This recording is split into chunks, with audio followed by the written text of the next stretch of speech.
कराड़े जी पुणे से। श्री प्रभु। राधे राधे महाराज जी। महाराज जी आपके चरणों में कोटि कोटि प्रणाम। गुरुदेव, मन कोई इच्छा या आसक्ति करता है तो उसे पुनर्जन्म लेना पड़ता है, पर आत्मा तो इच्छा से विहीन है।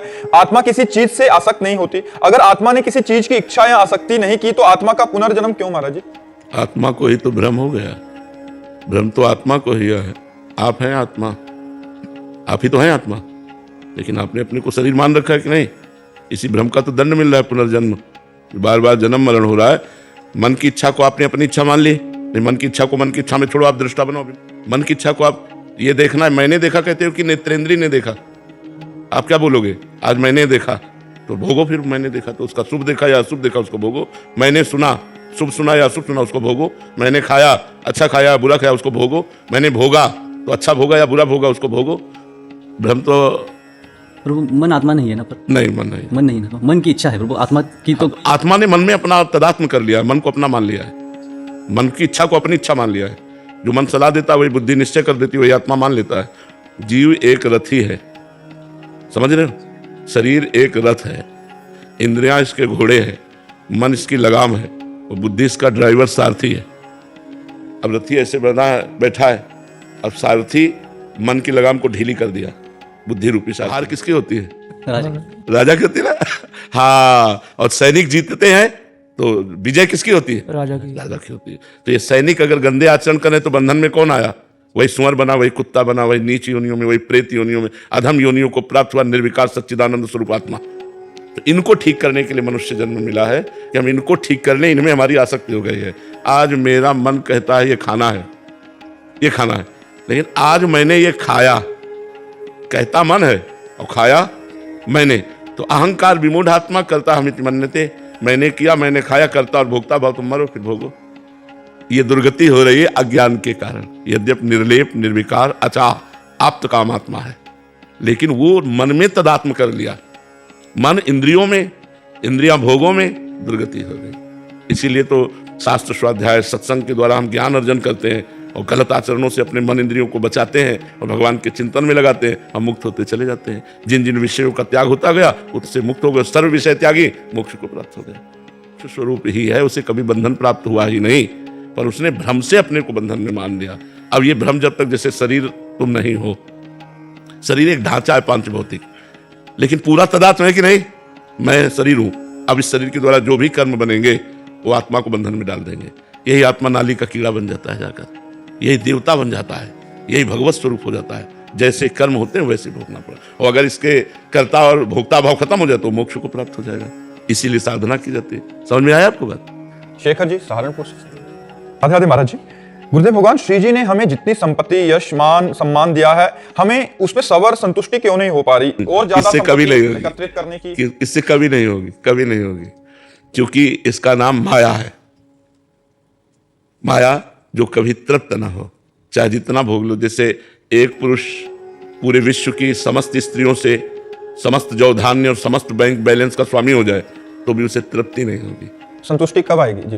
भगवान के चरणों में जब हमारा चित्त, तो देखो केवट कह रहा है, चरण पकड़ रहा है तो कह रहा है, अब कछु नाथ ना चाहिए मोरे, दीन दयाल अनुग्रह तोरे, बहुत काल में कीन मंजूरी, आज दीन विधि भल सब बहुत काल से न जाने क्या क्या कर्म किए, आज विधान बन गया कि आपके चरण मिल गए, अब मुझे कुछ नहीं चाहिए।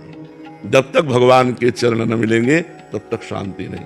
देखो हम कई बार कहते हैं कि अगर एक अप्सरा उतर आवे स्वर्ग की तो ऋषि मुनियों के मन चंचल हो जाते हैं। जिन्होंने अपने मन को अधीन कर लिया है उनके मन चंचल हो जाते हैं। उनका स्वामी है देवराज इंद्र, स्वामी है समस्त अप्सराओं का, लेकिन उसका मन अप्सराओं से भी अतृप्त रहा। और नहीं, ये सब झूठा है, ये सब झूठा है। देखो आप लोग तो गृहस्थ में हैं, हर भोग भोगे हुए हैं। क्या आपका मन उन भोगों के लिए लालायित नहीं है? क्या मन ऐसा कहता कि बस अब तृप्त हो गया? नहीं, फिर वही नई चाह, फिर वही नए ढंग से भोगने की चाह, फिर नए शरीर को भोगने की चाह, नए भोगों को भोगने। ये और ये आज से थोड़ी चल रही, जब से सृष्टि हुई तब से हमारी चल रही, तो आज तक पूर्ति नहीं हुई, इस जन्म में भी पूर्ति नहीं होगी। इसलिए सावधान हो जाओ, गलत आचरणों को छोड़ो, धर्म पूर्वक विषय भोगो और नाम जप करो। धर्म पूर्वक चलोगे तो विषयों से वैराग्य हो जाएगा, और अधर्मिक विषय भोगोगे तो उसमें राग हो जाएगा और दुर्गति हो जाएगी। जैसे आप एक नियम ले लो कि हम अपने धर्म की कमाई से ही उदर पोषण करेंगे, अपनी पत्नी से ही केवल अनुराग रखेंगे, कभी कोई पाप नहीं करेंगे, तो आपका मन भगवान की तरफ चलने लगेगा। भोगों से आप इधर उधर दृष्टि डाल के गलत आचरण, तो मन आपको फंसा देगा। अधर्माचरण, पापाचरण ये मन को फंसाने के लिए है। मन फंसा जहां भोगों में तो दुर्गति हमारी पक्की, और मन भगवान में फंसा सदगति हमारी पक्की। मनुष्य जन्म मिला है मन को भगवान में फंसाने के लिए। भोगों में तो बहुत योनियां हो गई, बहुत जन्म हो गए, तो तृप्ति कभी हो ही नहीं सकती। चाहे जितना हो, तृप्ति तो तभी हो सकती जब भगवान के चरण मिले, भगवान का नाम जप करो। तो जैसे केवट नहीं, अति आनंद उमगी अनुरागा, आनंद ही नहीं अति आनंद, आंसू बह रहे, बस तृप्त हो गया, अब कुछ नहीं चाहिए, तृप्त हो गया। ये भगवान से मिलने पर होगा, तो इस संसार के मिलने से नहीं हो सकता। नहीं, किसी से भी पूछ लो, कभी तृप्ति नहीं है। दीपक कुमार जी दिल्ली से। श्री हरिवंश गुरुदेव। पूज्य गुरुदेव, भक्तमाल ग्रंथ में अनेकों ऐसे प्रसंग हैं जिसमें भक्त संत समागम एवं संतों की सेवा में बहुत ज्यादा भाव रखते थे एवं अपना सब कुछ उनकी सेवा में अर्पण कर देते थे। जैसे पीपा जी एवं उनकी धर्मपत्नी सीता जी, महाराष्ट्र के राजा महिपति वराज जी की बेटी का प्रसंग आदि। क्या आज के युग में भी ऐसी निष्ठा रखने वाले भक्त हैं महाराज जी? बहुत कम है। जैसा देखा गया, एक दिन पीपा जी और सीता सहचरी जी चीदर चिदरानी जी के दर्शन करने के लिए गए। गृहस्थ भक्त थे। चीदर चिदरानी जी तो द्वारिका में भगवत साक्षात्कार के बाद वहां द्वारिका में महिमा सुनी। कुछ चीदर चिदरानी जी नाम के एक भक्त हैं, तो वहां गए। अब वो ऐसे महान भक्त थे कि सब कुछ उनका संत सेवा में जा चुका था। मतलब यहां तक कि खाने के लिए भोजन को भगवत आश्रित निरंतर नाम जप, और एक वस्त्र चीदर जी के शरीर में फटा पुराना धोते और एक नया वस्त्र चिदरानी जी के शरीर में था। चीदर जी ने देखा पीपा जी और सीता सहचरी आई, बहुत ही एकदम विकल हो गए कि इतने बड़े महान संत हमारे पास आए। मिले, खूब आनंद से बैठे। चीदर जी घर गए अंदर और चिदरानी जी से कहा, आज संत विमुख जाएंगे, क्योंकि हमारे पास कुछ है नहीं, बाजार में कोई उधार देता नहीं, कुछ नहीं है जिसको हम बेच सके, क्या करें। तो चिदरानी जी ने कहा, आप शोक मत करो, ये हमारा नया वस्त्र है, कुछ बिकी जाएगा टका 2 टका का, तो इससे चावल और दाल खरीद लाना, जो भी मिले भोग तो लगा देंगे। सीता सहचरी जी गई और उनका भक्त रानी, तो आप तो निर्वस्त्र हैं। तो उन्होंने आंख उठाई और कहा, हमने सुना था कि आपने द्वारिकाधीश का दर्शन किया है, तो हमारी आकांक्षा थी कि जब आप मिलोगी तो भगवान की रूप माधुरी का वर्णन करोगी। क्या इस नाशवान शरीर के विषय में प्रश्न किया? नंगा ही पैदा होगा, अगर नंगा ही मर जाए तो क्या फर्क पड़ता है। समझ गई घर की स्थिति देख करके कि ये वस्त्र बेच करके पीपा जी के पास गए और बोले कि हमें लग रहा था कि हम महान भक्त हैं, राजपाट छोड़ करके टाट पट्टी लगाकर भगवान का भजन करते हैं, लेकिन आज हमारा वो भी अभिमान दूर हो गया, क्योंकि हमसे महान भक्त निकले जिन्होंने हमारे स्वागत के लिए अपने तन का वस्त्र बेच दिया। ऐसे भक्तों के जो उदाहरण आते हैं, अब मतलब ऐसे ऐसे उदाहरण आते हैं जो दिमाग में काम ही नहीं करेंगे, दिमाग में ही काम नहीं करेंगे कि ऐसा कैसे हो सकता है, ऐसा कैसे हो सकता है। एक अब सीता सहचरी जी महान भक्ता, एक वो जब जाती थी तो एक सामान लेने, तो एक दुकानदार गलत दृष्टि से, रानी थी, पहले रानी थी तो कोई साधारण थोड़ी, अनुपम रूप, और फिर अब भजन में लगी थी तो और रूप प्रकाशित, तो गलत दृष्टि करता। इसे देखकर सब जीव हैं, अलग अलग चिंतन। एक दिन पीपा जी कहीं गए हुए थे और संत मंडली आ गई और कुछ था नहीं पवाने के लिए। सीता सहचरी जी ने सोचा आप क्या करें, तो उनको याद आया कि वो जो बनिया था वो गलत दृष्टि से देखता था। गई उसके पास और कहा, आप हमारी तरफ आकर्षण की दृष्टि से देखते थे, आपका गलत विचार हमें लगा। तो पहले तो घबराया, तो कहा नहीं, मैं इसलिए पूछ रही हूँ कि अगर हमारे पास संत आए हैं और आप संतों के लिए भोजन की व्यवस्था कर देंगे तो आपकी जो इच्छा होगी वो मैं राजी हो जाऊंगी। अब तो वो घी चीनी सब सामान दे दिया, गई पकवान बनाया और अच्छे से संतों को पवाया। जब संत पा चुके तो उस समय पीपा जी आ गए। पीपा जी ने सीता सहचरी से पूछा, हमारे पास तो कुछ था नहीं, संतों को क्या पवाया? तो उनका अपने को बेचकर पीपा जी के आंसू आ गए। उन्होंने कहा, धन्य है जो तुम्हारी जैसी हमको मित्र मिली, पत्नी मिली, अब बैठो हमारे कांधे पे, मैं तुम्हें ले। एक बार एक भक्त के घर में ठाकुर जी विराजमान थे, धीरे धीरे वो सब संत सेवा में लगता गया और संत जन आते गए जहां श्रद्धा देते हैं। तो कल के लिए कुछ नहीं था, तो भक्त ने ठाकुर जी से कहा, अष्ट धातु के थे, कहा कल अगर संत आ गए व्यवस्था नहीं हुई तो हम आपको बाजार में बेच आएंगे, ध्यान रखना। संत भूखे नहीं जाएंगे, या तो आप व्यवस्था करो, लेकिन कल हम आपको बाजार में बेच आएंगे, ठाकुर जी से कहा। मतलब ठाकुर जी से भी बढ़कर संतों को प्यार, मोते अधिक संत कर लेखा। कलयुग है, मुझे लगता है होंगे, भगवान की सृष्टि है, पर ऐसे मतलब ऐसे बिरला ही कोई होगा, नहीं तो बहुत कठिन है, बहुत कठिन है। जो भक्तमाल में, जो रसिक अनन्यमाल में भक्तों के चरित्र में आता है, ऐसा कोई बिरला ही होगा जो संतों से ऐसा प्यार करे। नहीं तो, और जो संतों से प्यार कर ले गया वो भगवान को अधीन कर लेगा, वो भगवान को अधीन, क्योंकि भगवान के ही भाव से तो संतों से प्यार किया जाता है। तो संत भगवान की कृपा से मिलते हैं, अगर उनकी सेवा बन जाए तो भगवान की सेवा साक्षात बन गई। कहा जाता है कि भगवान को अगर पाते देखना है तो संतों को पवाओ, भगवान संतों के मुख से पाते हैं, भगवान संतों के मुख से पाते हैं। तो संतों की सेवा के जो भक्तमाल में उदाहरण है, होगी क्योंकि भगवान की सृष्टि है, होंगे ऐसे, पर बहुत बिरले होंगे, कोई ऐसे बकाया ऐसे नहीं होंगे। ऐसे दे देना कुछ वो बात अलग है, लेकिन प्राण न्यौछावर कर देना, सर्वस्व न्यौछावर कर देना, ये बहुत कठिन बात। राम शरण जी। जय जय सीताराम। राधे राधे महाराज जी। महाराज जी, माता पिता की भगवत भाव से सेवा करते हुए गुरु कृपा से आजीवन अगर ब्रह्मचर्य का पालन करते हुए भजन करने वाले साधक भी क्या विरक्त माना जाता है या ग्रस्त? विरक्ति माना जाएगा, विरक्ति माना जाएगा। विषयों से वास्तविक विरक्ति होना ही वैराग्य का मार्ग। गृहस्थ का हो उसे कोई फर्क नहीं पड़ता है।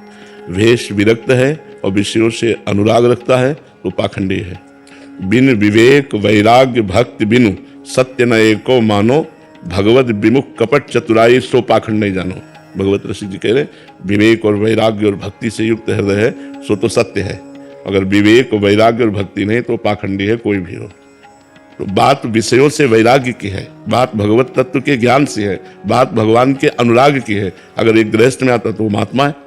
भगवान ने कहीं भी वेश का वर्णन नहीं किया गीता जी में, भगवान ने लक्षणों का वर्णन किया है। कह रहे वासुदेवा सर्वमित स महात्मा सुदुर्लभा। महात्मा कौन है? जो सबको भगवान का स्वरूप समझता है, जो जितेंद्री है, जो मनोनिग्रही है, जो भगवत भक्ति करता है, वो महात्मा ही है, चाहे गृहस्थ हो चाहे विरक्त हो। बात समझ में आई?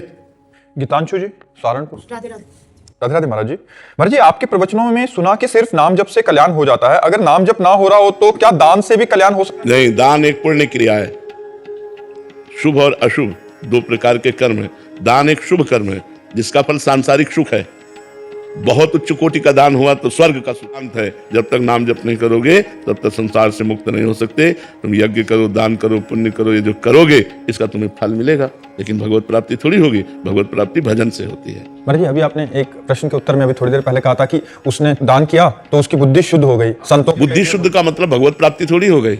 अब जो काम भाव से देख रहा था सीता सहचरी को, तो उसकी बुद्धि शुद्ध हो गई, वो मात्र भाव से देखने लगा, लेकिन भगवत प्राप्ति की थोड़ी बात हो गई। तो क्या महाराज जी उससे उसको संतों का संग और उसके हाँ, आगे की अब संतों का संग करके भजन करेगा तो भगवत मतलब सोपान बन सकता है। हाँ, प्रथम भगति संतन कर संगा, इसीलिए कहा है प्रथम भगति संतन कर संगा, दूसरी ममरत कथा प्रसंगा। भगवान के चरणों के जो प्रेमी संत जन हैं उनका संग करना प्रथम सोपान है। हमारी बुद्धि शुद्ध होती है, फिर आगे जब हम बढ़ते चले जाते हैं तो भगवान के भजन में रति हो जाती है और हमारा कल्याण। दान से कल्याण, तो यात्रा के अंतर्गत में अगर ऐसा करेंगे तो संत संग होगा या बुद्धि? हाँ, जैसे आपने बहुत सुकृत किए तो लिखा है पुण्य पुंज बिन मिले ही न संता। तो उसका सोपान हाँ, आप बहुत अच्छा पुण्य किए तो आपको संतों का संग मिलेगा, सत्संग से भजन में रुचि होगी और भजन से कल्याण। अच्छा, यात्रा ये। हाँ, भजन से परम कल्याण होगा। अगर दान पुण्य से होता तो बड़े बड़े धनी लोग ना दान करके भगवान को खरीद लेते, भगवान के धाम में भी पास बनवा लेते। नहीं, वो तो है नहीं। उसमें तो सर्वस्व त्याग कर भगवान से भजन करना, अंदर से अकिंचन होकर भगवान का भजन करना, तब भगवत प्राप्ति होती है। प्रज्ञा जी यूएसए से। राधे राधे। राधे राधे महाराज जी।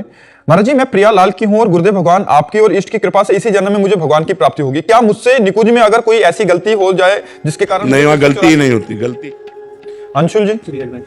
राधे राधे महाराज जी। महाराज जी, आपने मेरा हाथ ठीक उस समय पकड़ा जब मुझे शरीर का हर संबंधी दुख और धोखा दे रहा था। आपने अपनी इस लीला से मुझे सत्य का मार्ग दिखाया प्रवचन के माध्यम से। महाराज जी, अब प्रश्न यह है कि गुरुदेव भगवान ग्रस्त में रहते हुए वैराग्य जैसा जीवन और भरोसा संभव है क्या? हाँ, क्यों नहीं संभव है। कितने भक्तमाल में देखो, कितने ऐसे भक्त हैं जो गृहस्थ हैं और भगवान से दृढ़ संबंध रखते हैं। भाई, हम लोगों ने भजन को एक कुछ अलग मान रखा है। अब एक आदमी किसान है, फावड़ा चला रहा है, राम राम राम, हर फावड़े में राम राम कह रहा है, धर्म से कमा रहा है। आए हुए अतिथि संतों का भोजन, वो भगवत प्राप्त हो जाएगा।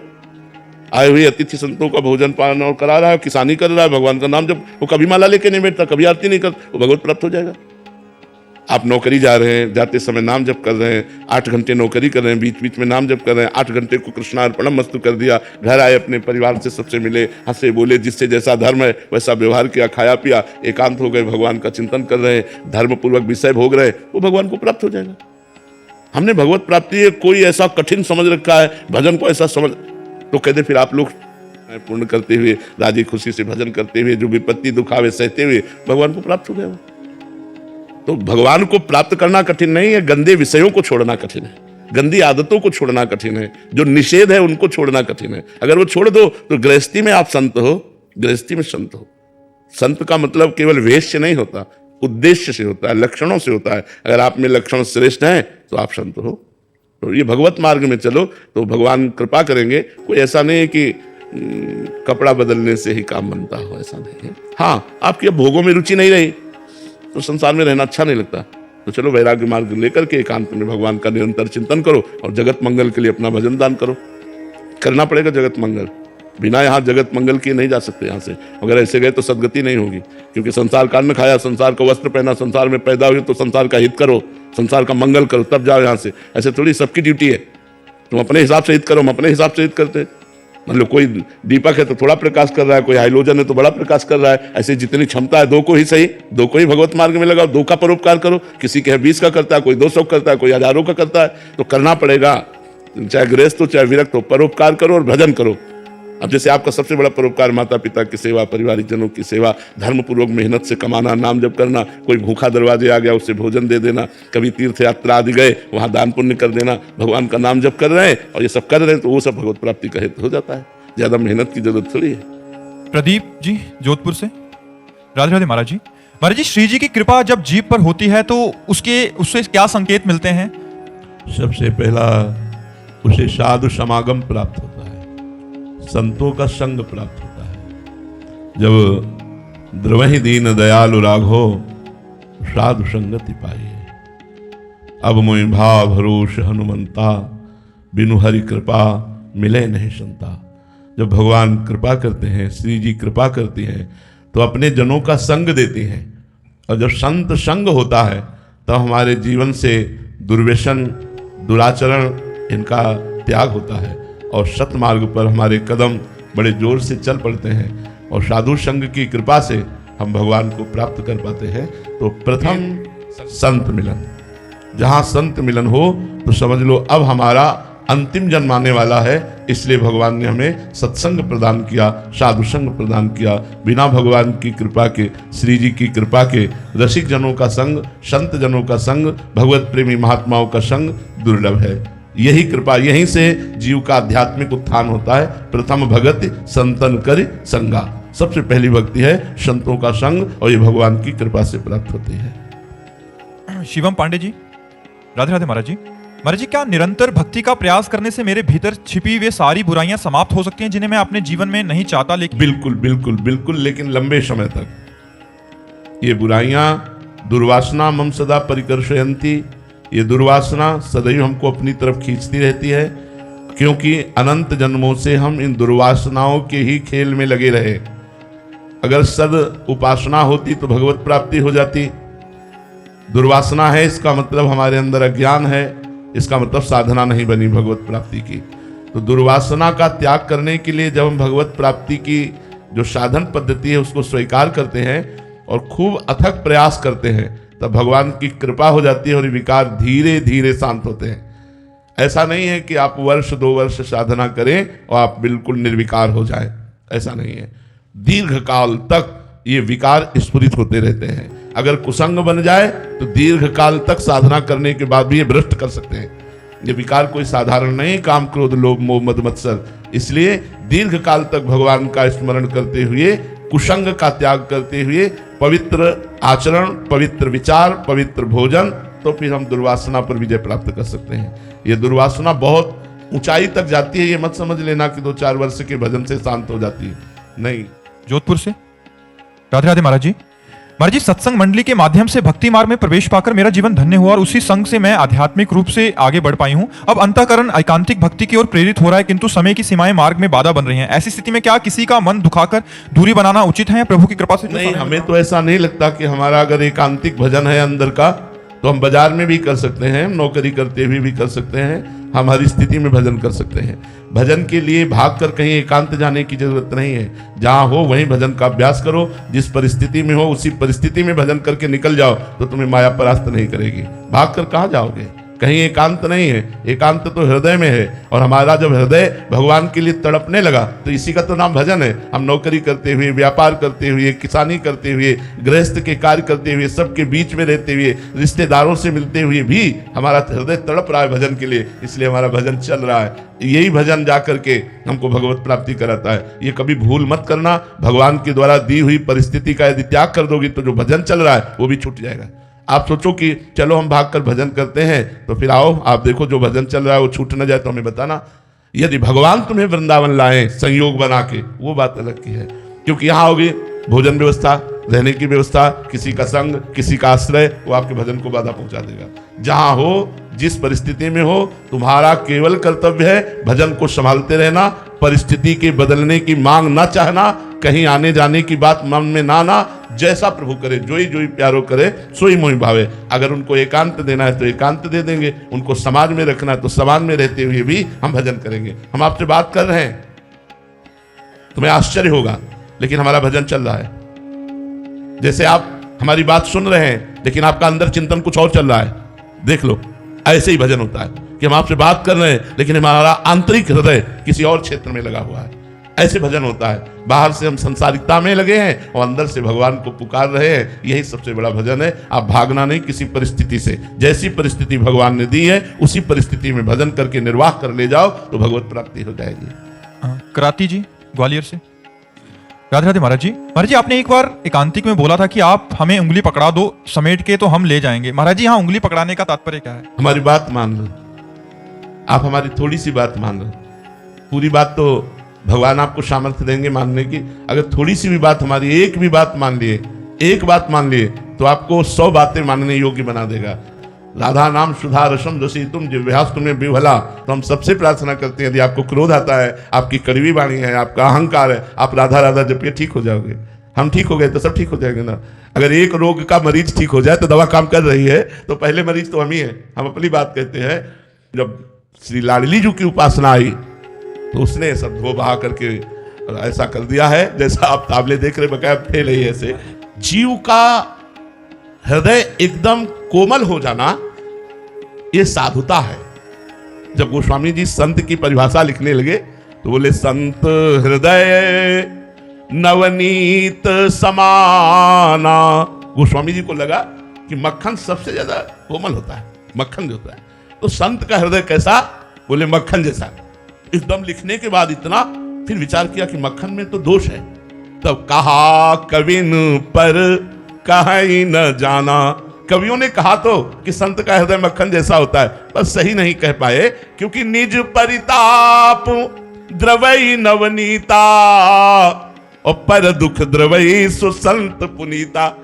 बोले अब जब अपने में ताप लगता है तो मक्खन पिघल जाता है, लेकिन संत का हृदय ऐसा नहीं होता। कठोर से कठोर दुख में भी वो, लेकिन दूसरे का थोड़ा भी दुख देखा कि वो पिघल जाते हैं। अपने तो घोर कष्ट सह सकते हैं, घोर अपमान निंदा विपत्ति सह जाएंगे, लेकिन दूसरे का थोड़ा भी दुख देखा तो हृदय पिघल जाता है। तो संत का हृदय साधुता आना, ये केवल महाराज कृपा से हो सकता है, नहीं साधना का अहंकार बना रहता है, तपस्या का अहंकार बना रहता है। ये केवल कृपा से ये सब होता है। तो अगर वाणी में सुधार, आचरण में साधुता, तो ये केवल लाडली जी की कृपा, इसमें कोई साधन काम नहीं करता। तो हम बार बार पुकारे राधा राधा राधा, तो हमारा सब ठीक हो जाएगा।